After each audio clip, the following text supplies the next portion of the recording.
From the moment she is born, the world knows that she should have been a son. Though strong-willed, intelligent and passionate, beneath the image of this magnificent monarch is a vulnerable woman, keenly aware that her life is in constant peril. Elizabeth was the monarch, but it's a man's world. Her role was to produce heirs to continue the dynasty.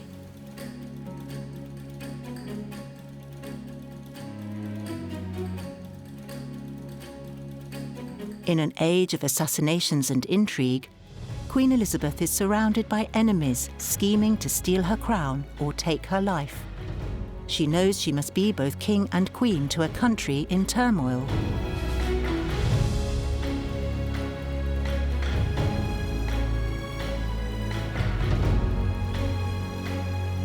Knowing that life would have been easier had she been born a man, the unlikely Elizabeth would become the son that Henry VIII had always wanted, but never expected. Elizabeth is the queen who needed no king.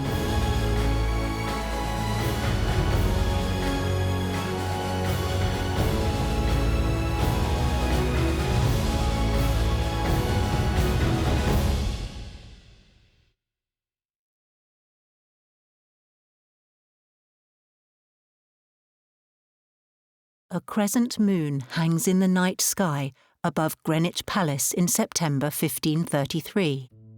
King Henry VIII has spent almost 20 years married to his first queen, Catherine of Aragon.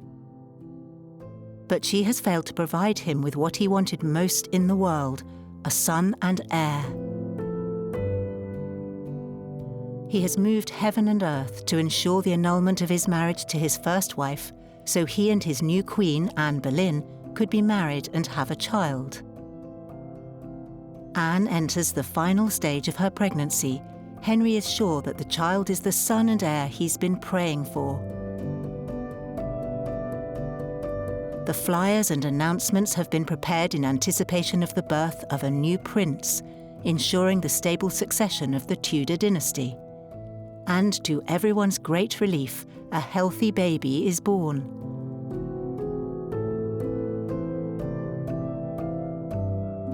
But Henry is devastated to find out that it is another girl.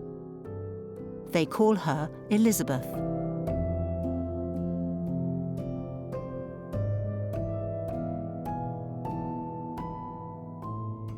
Princess Elizabeth is proclaimed heir to the throne, at least until any future sons are born to the king. She's the first child of Henry VIII and Anne Boleyn, the first since the break with Rome. Now, some historians have suggested that Henry was furious at Anne for the delivery of a daughter, and indeed that this was the beginning of the end of their relationship. But actually we have good evidence that Henry consoled Anne and suggested that the delivery of a healthy daughter was a good sign for the sons that would follow. Elizabeth's birth was disappointing. He really did want to have a son, but he knew that both he and Anne were young enough to have more children, and Anne does quickly become pregnant again the following year. Anne is pregnant by Henry again in 1536, but tragically miscarries. In February of the same year, Henry is injured in a jousting accident. Henry VIII loved jousting, and it is an incredibly dangerous sport. According to some accounts, the king is carried back from the tournament fields unconscious. He will never recover from his injuries. He fell badly and his horse landed on top of him. This really changed Henry's lifestyle. It, in many ways, emasculated him. One account suggests that he was unconscious for several hours. And there are also suggestions that perhaps there is some sort of brain damage. I think this narrowing of his abilities, and I think this continual pain that Henry is in, really changes his personality. I think he becomes hot-headed and irrational and would lash out to a degree that he hadn't previously. And it really hammered home to the king and to his court. He still did not have a legitimate male heir. Not long after Henry's jousting accident, Anne tragically miscarries. The trauma of Henry's injury and Anne's miscarriage has put the couple at odds.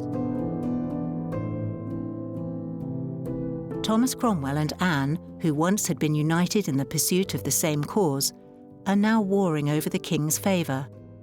In the ensuing weeks, Cromwell makes a move against her and poisons Henry against his own wife.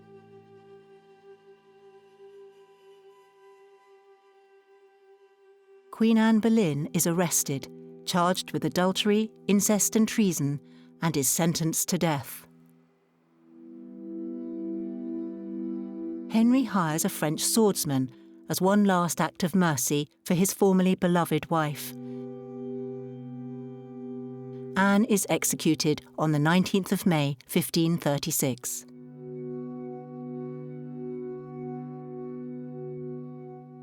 Following her mother's execution, Elizabeth's life changes drastically. Barely 3 years old, the princess is now considered illegitimate. Elizabeth's mother Anne is executed when she's 2 years old, and it is an enormous change for Elizabeth. She is no longer to be called the Princess Elizabeth, but rather Lady Elizabeth. And although she is not yet 3 years old, Elizabeth is keenly aware of these changes. She actually says to her governess, you know, why yesterday were you calling me Lady Princess and now you're calling me Lady Elizabeth? Because she notices a drop in status. Her mother's execution must have been the most traumatic event of her childhood and possibly her entire life. She may well not have remembered her mother, but certainly she knew of the circumstances. Henry does not have time to grieve Anne. For the day after her execution, he proposes to a new bride. 2 weeks later, he marries Jane Seymour. The couple has a son, Edward, and he and Elizabeth, only 4 years apart in age, spend much of their childhood together at Hatfield House.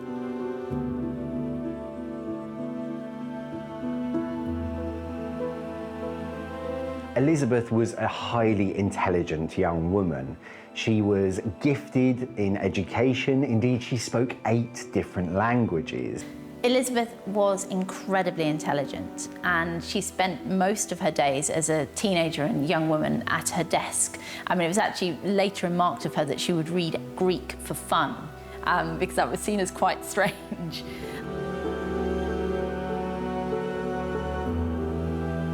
The precocious Elizabeth, even at an early age, excels in her studies of language and law. Under the tuition of Roger Ascham, she learnt theology, history, and moral philosophy. Of her he wrote, "Her mind has no womanly weakness. Her perseverance is equal to that of a man, and her memory long keeps what it quickly picks up." Elizabeth also learnt, I think, a great deal through her childhood and adolescence about the politics at court. She learned how to bend, she learned how to stand her ground too. Really was a gifted individual. So Elizabeth's relationship with her siblings varied, particularly with Mary. So with Edward, she always had a strong relationship.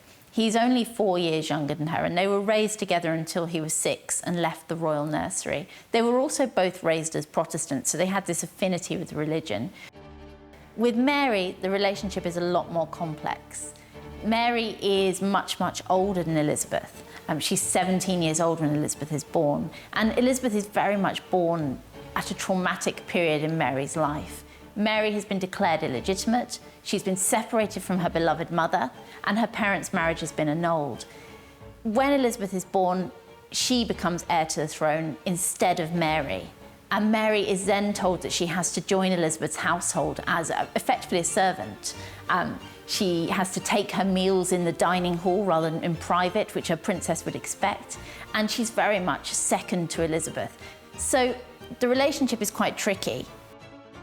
When King Henry VIII died in 1547, Elizabeth was only 13 years old.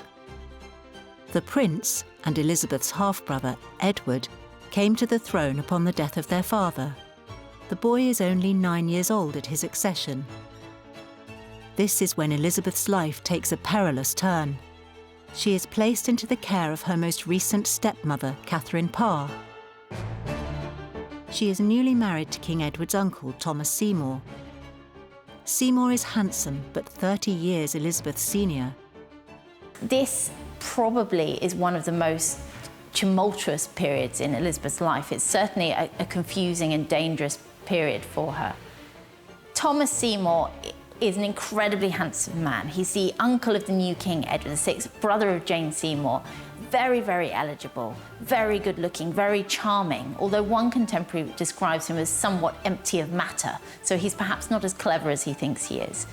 Elizabeth seems to have been quite charmed by Thomas Seymour. She is a young girl, a teenager, just approaching her 14th birthday, and she does seem to have had a bit of a crush on him, but he very much exploits this. Soon it's made apparent that Seymour is more interested in the teenage Elizabeth than his own wife, Catherine. And we know from the accounts of Elizabeth's servants that very soon after he joins Catherine's household, Thomas Seymour starts coming into Elizabeth's bedchamber early in the morning. It's really, really inappropriate. Catherine Parr soon discovers the affection Seymour harbours for Elizabeth, and the young princess is sent away. The Regency Council realised Thomas's bid for power and his plan to potentially marry Elizabeth and seize the throne for himself. In January 1549, he is arrested for apparently trying to kidnap the king. He's certainly trying to bring down his brother, who is the Lord Protector. Thomas Seymour is tried for treason. Elizabeth herself does not realise that she has become embroiled in a treasonous scandal until her governess, Cat Ashley, is arrested. Elizabeth's servants are arrested and she is interrogated, and she comes very close to disaster. Elizabeth is also arrested and questioned, but the princess manages to plead for her life and her freedom. Thomas Seymour is not so lucky. And having been convicted of 33 charges of treason by the council, he is executed. This early relationship, whether it was consensual romance or sexual harassment, and all the dangers that came with it, were an early indication to Elizabeth of how love could lead to death and self-destruction. Edward VI was a highly intelligent young man. He was well versed in most subjects, and he was also a radical religious thinker. This was certainly encouraged by his uncles who shared the Protestant faith. Though their father Henry began the break with Catholic Rome, it is under Edward's zealous rule that the English Reformation begins in earnest.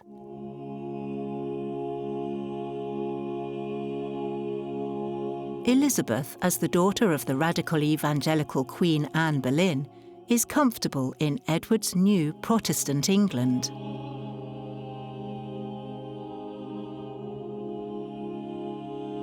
By the time the king is 12, multiple Catholic rebellions have been quelled, prayer books published in his native English, and his uncle and protector Edward Seymour, the Duke of Somerset, has been executed. In 1553, Edward is gravely ill. He has not had a chance to marry and sire an heir, and is loath to let his new Protestant England fall into his sister Mary's Catholic hands. Edward is a boy king and a fiercely Protestant one too. And his heir at the time is his elder sister Mary, who is a devout Catholic and a Roman Catholic too. This causes enormous tensions between the two. Their differences are so great that Edward cannot conceive of his sister Mary succeeding to the throne and undoing the Protestant Reformation that he has enacted upon the country, and he goes to great lengths in order to disinherit his sister from the line of succession. By June, he knows that he is dying. He redrafts his will, naming his cousin, the 16-year-old Lady Jane Grey, his successor. But support lies overwhelmingly with Mary, Henry VIII's eldest Catholic daughter. Mary arrives in London with an army of men and seizes the Tower of London. Lady Jane Grey is arrested and later executed, and Mary takes her rightful place on the throne of England.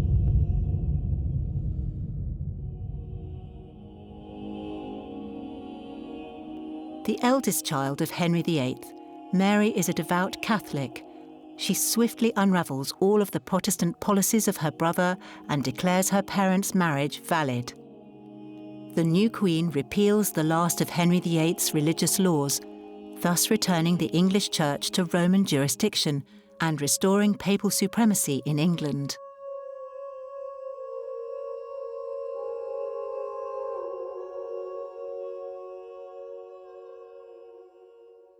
Elizabeth's life hangs in the balance throughout Mary's reign. Her Protestant faith places her at risk of treason, as to believe in a different God than that of the monarch was an act of disloyalty, so heresy was both a civil and religious offence punishable by death. During Mary's Catholic reign, many Protestants are arrested, imprisoned and executed.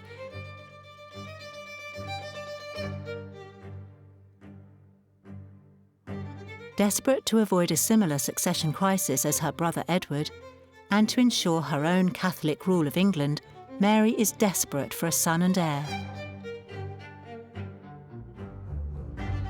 Now 37, she marries King Philip II of Spain. As a result, rebellion sparks. Early in 1554, there is a great rebellion against Mary. It is led by Sir Thomas Wyatt and it begins in Kent. Thomas Wyatt rebels in favour of Princess Elizabeth ascending to the throne. Wyatt marches his troops up to London. And actually it's a very, very dangerous situation for Mary, and she is urged to flee her capital by her advisors. She refuses and actually makes a speech at the Guildhall in London, and it's absolutely the speech of her life. And we can see Elizabeth modelling later speeches on this.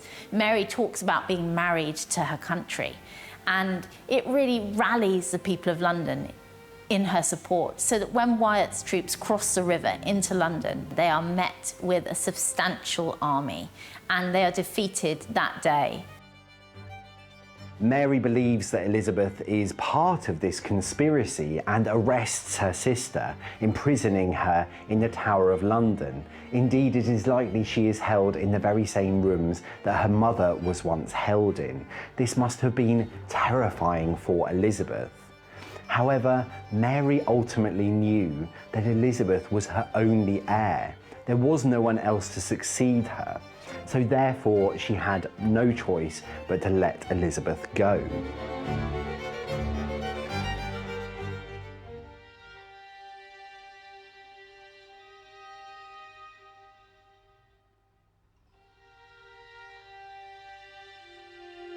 Mary believed that she came to the throne with God's favour, that God had supported her. So she sees her queenship as divinely inspired.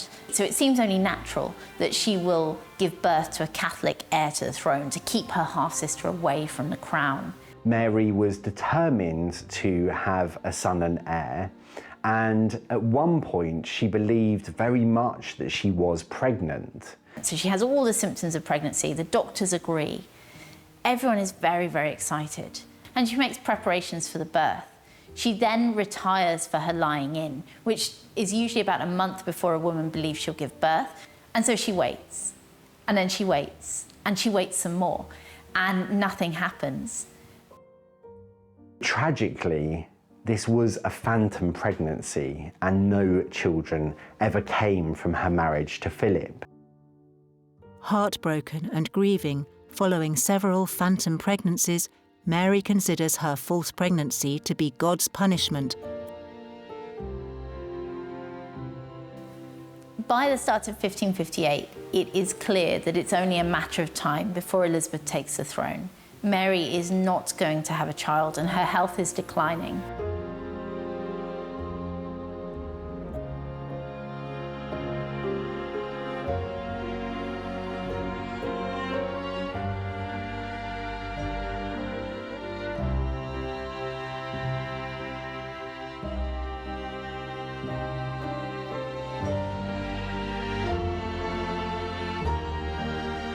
After only 5 years on the throne and having provided no heir, Mary dies in 1558, leaving her throne begrudgingly to her Protestant sister, Elizabeth. Elizabeth is immediately proclaimed queen, and she is told at Hatfield while she is sitting reading under an oak tree. Given the fact that it's November and it's very, very cold, this looks very much like a stage scene, that she is waiting to be told that she is now queen. There was something of a sigh of relief in the country, who had been exposed to quite radical measures to return the country back to the Catholic faith. And they hoped that the young Elizabeth would provide more stability, more peace and harmony. Following her accession at Hatfield, Elizabeth makes her way to London. She's met by cheering crowds. She is Henry VIII's daughter, and in fact her coronation portrait is very much reminiscent of her father. She's displaying herself as Henry VIII's daughter.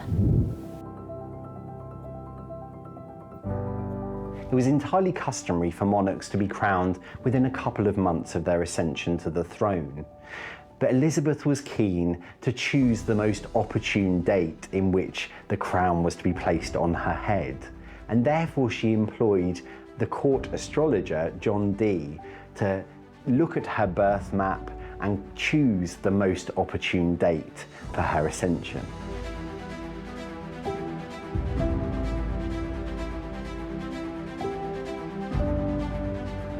Elizabeth was the monarch, but it's a man's world. Monarch is really the only office that is open to a woman in Tudor England. So Elizabeth's government is made up entirely of men. And she immediately sets about appointing her council.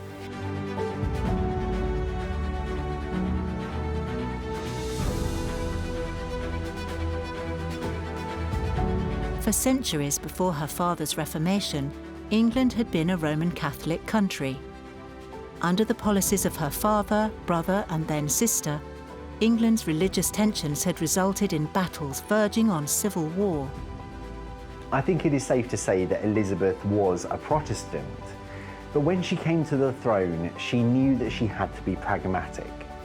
When Elizabeth became queen, England was a Catholic country.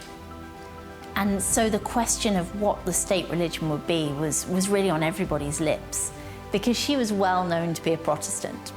In 1559, she created her religious settlement, where she set the state religion, and it was a Protestant church. The Church of England was Protestant. However, it wasn't as staunchly Protestant as it had been in her brother Edward's reign. So Elizabeth tried to take something of a compromise approach, something of a middle way. She stated that she had no desire to open windows into men's souls, and this must have been something of a relief to her kingdom. When Elizabeth accedes to the throne, she returns the country to Protestantism, but is much more moderate than her siblings in her policy towards religion. Her own inclination wasn't to be quite as Puritan, which is a hotter sort of Protestant, as her brother had been. And for example, she liked to keep a silver crucifix in the chapel royal on the altar, something that was hugely offensive to the Puritans at her court. However, there were Catholic factions who were entirely opposed to Elizabeth's rule. They deemed her as illegitimate because of how her mother had been executed. And therefore, I think it's safe to say that Elizabeth became increasingly intolerant of those with a Catholic faith.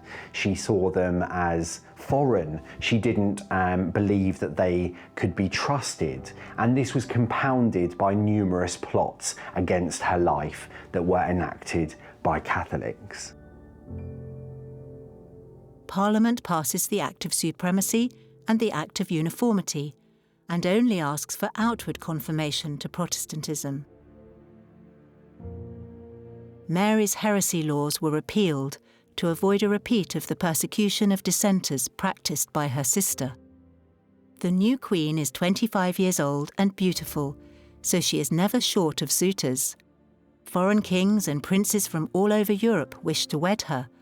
Archduke Charles of Austria, Eric XIV, King of Sweden, Henry, Duke of Anjou and later King of France, Francois, Duke of Alençon, and even her elder sister's widower, Philip II of Spain.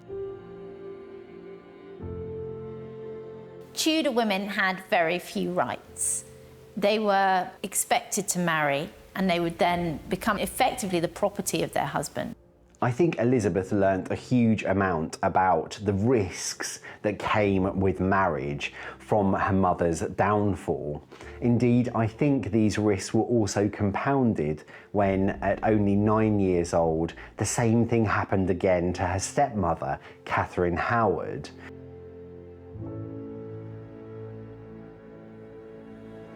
Although a reigning queen does retain some authority, their husband will become king and will be deferred to and become the dominant party.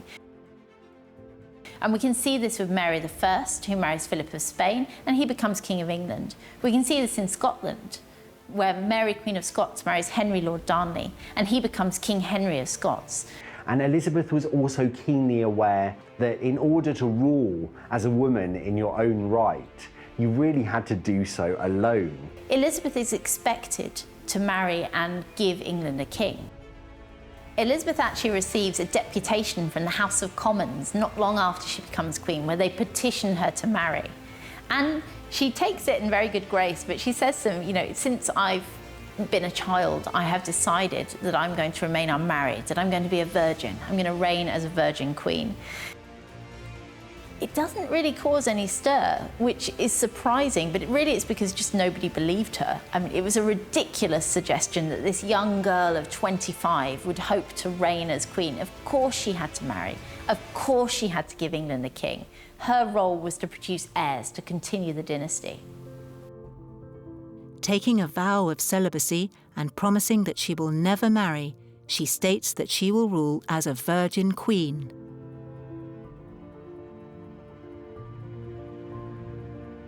Elizabeth had watched Mary's disastrous marriage to a foreign king, which resulted in a bloody rebellion and England being forced into wars with France.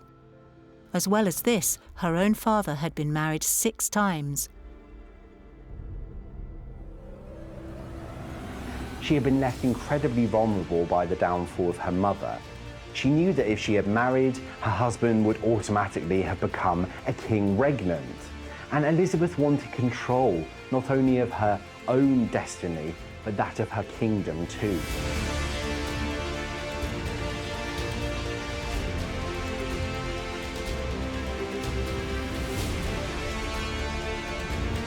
But by 1559, it is clear that Elizabeth has formed a romantic attachment to her childhood friend and master of the horse, Robert Dudley, the Earl of Leicester.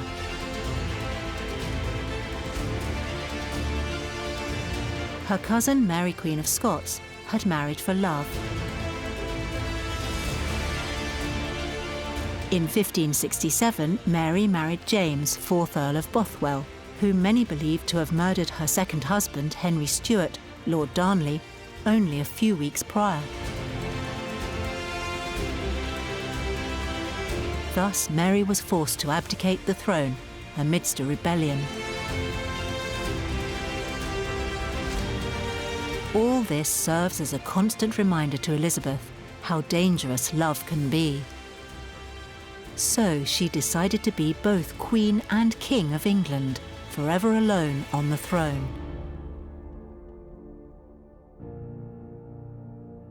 It became important for Catholics to undermine Elizabeth's legitimacy. This was exacerbated by people like the Catholic recusant Nicholas Sander, who wanted to cast Anne in the role as a witch. He suggested that she had 6 fingers, 3 breasts, and also suggested that she was actually the illegitimate daughter of King Henry VIII, and that Elizabeth had been born as a product of incest. This monstering of Anne Boleyn as a witch really was designed to undermine Elizabeth's authority, legitimacy, and to encourage people to remove her from the throne. Even Pope Pius V declared her illegitimate in 1570 and released her subjects from obedience to her, calling her a criminal impostor. From this point onwards, several conspiracies and assassination attempts would threaten her life.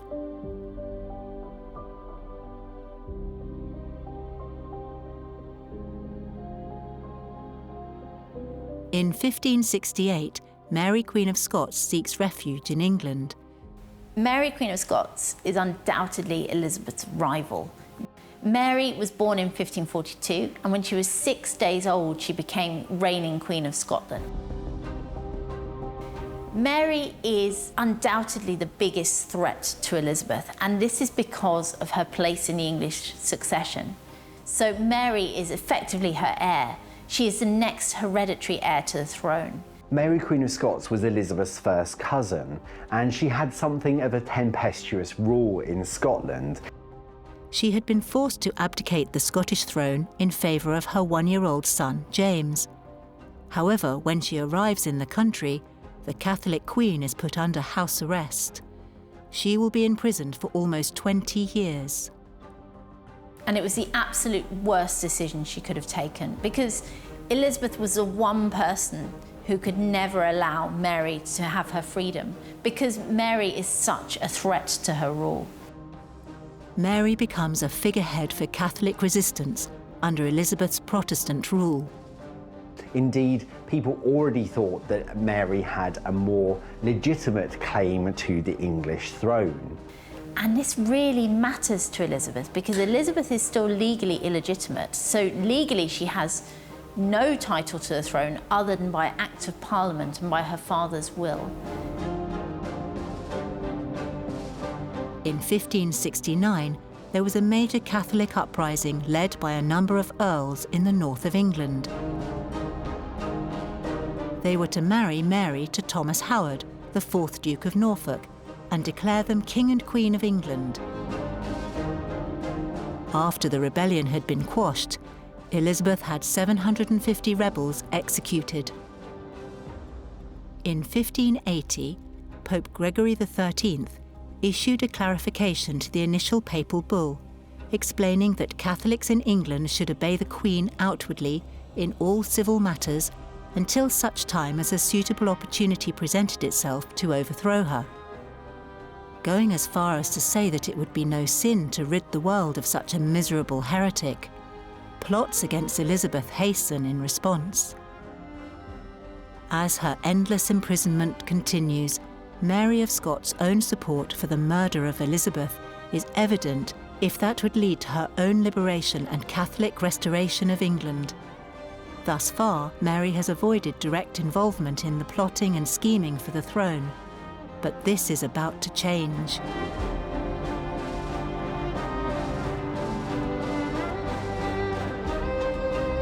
In 1587, correspondence is intercepted by Elizabeth's men that will damn Mary beyond a shadow of a doubt. The letter reads, "Let the great plot commence." Signed, Mary.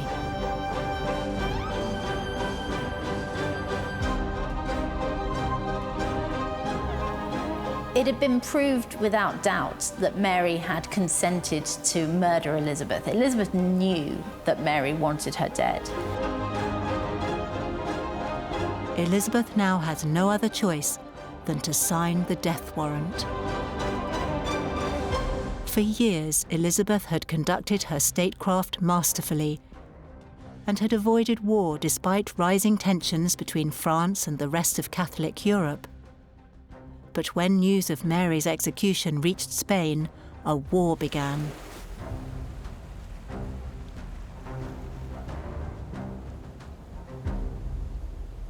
King Philip of Spain had assembled a huge fleet of ships and sailed to the Netherlands to meet the Duke of Parma. From there, they set anchor at Calais and planned a manned invasion of Elizabeth's Protestant England. The Spanish have a much larger fleet, and the odds are stacked against the Queen.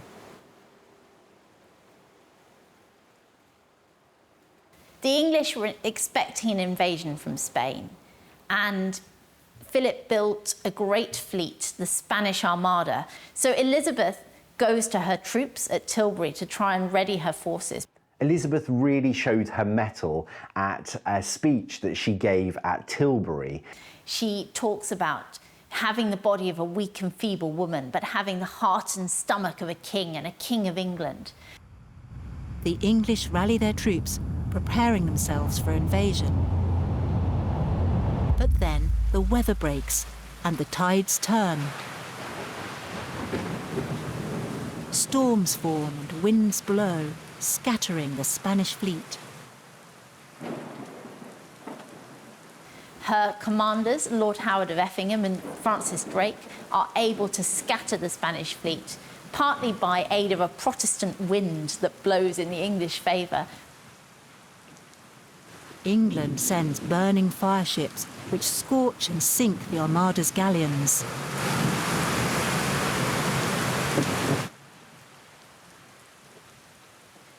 The English sail back to Plymouth, victorious.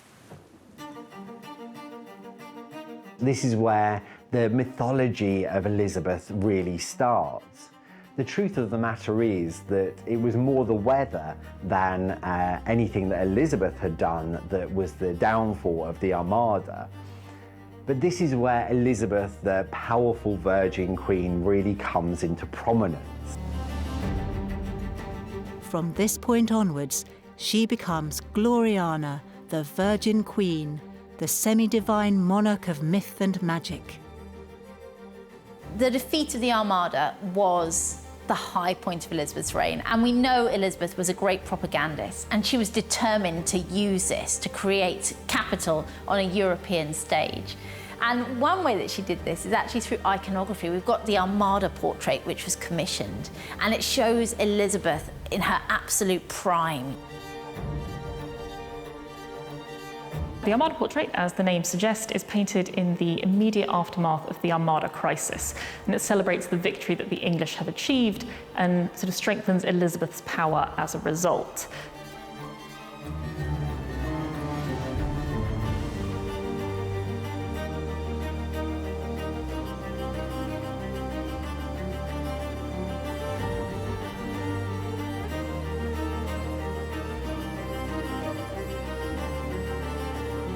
I think what's really interesting about this portrait is, on the one hand, it belongs to a really specific moment in time. It is directly alluding to the Armada crisis in 1588, but at the same time it projects an image of timelessness. And we see this most clearly in Elizabeth's face. You know, she's in her mid-50s when this portrait is painted, and yet she still has the white skin and the red hair that had become central to her image from the moment that she took the throne decades earlier. In real life, she was maintaining this appearance through heavy makeup and through a wig, and in her portraiture, she always ensured that she was depicted as a kind of youthful figure, an ageless beauty. And this served the purpose of propaganda, particularly in the latter stages of her reign, because it sort of basically saw off potential problems that would arise and instability that would arise from her lack of an heir. It created this appearance of sort of a continuous and sort of unaging, powerful monarch. And in the Armada portrait, that image becomes particularly seductive, particularly powerful, because it's associated with the imagery of maritime triumph and also imperial expansion. She's resting her hand on a globe. This image is sort of saying that Elizabeth's legacy, her power, will continue through the empire that she is building for the future. It shows Elizabeth as the monarch that she wants to present to the world. She is a warrior queen. She is at the absolute height of her powers.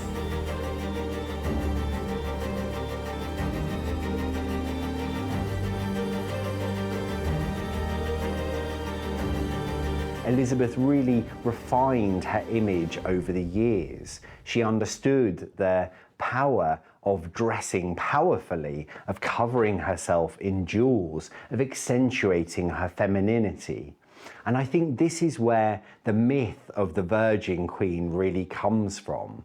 It's not only a statement about the fact that she is ruling in her own right, that she isn't touched by man.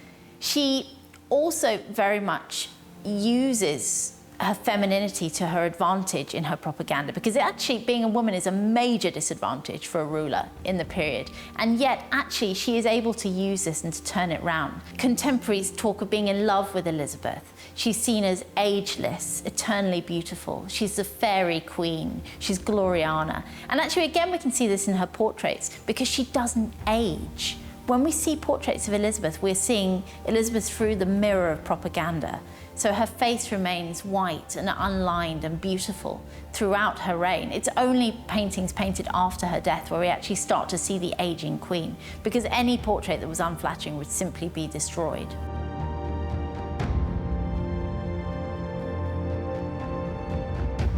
Elizabeth was destined to be the last of her dynasty, and of course she knew this. She had no children, she had no nephews and nieces. There was no one else to carry on the Tudor line. Elizabeth died childless, and at the end of her reign came the end of the Tudor dynasty. Although she's not the first English reigning queen or the first reigning queen in the island of Britain, she was undoubtedly the woman that proved that women could reign in England. She reigned for over 40 years and she reigned independently. She didn't have a king, and she was very much in control of her kingdom. And I think that's her greatest legacy, really. It is her contribution to English queenship. All subsequent reigning queens have to some extent modelled themselves on Elizabeth. We see this with Queen Anne in the 18th century, for example, who, when she becomes queen, she actually takes as her motto, Semper Idem, always the same. And this was the motto of Elizabeth I. And so this is her legacy. She is the first truly great reigning queen on the island of Britain. Actually, I think one of Elizabeth's greatest legacies was demonstrating that a queen could rule in her own right without a man. She was a queen who did not need a king.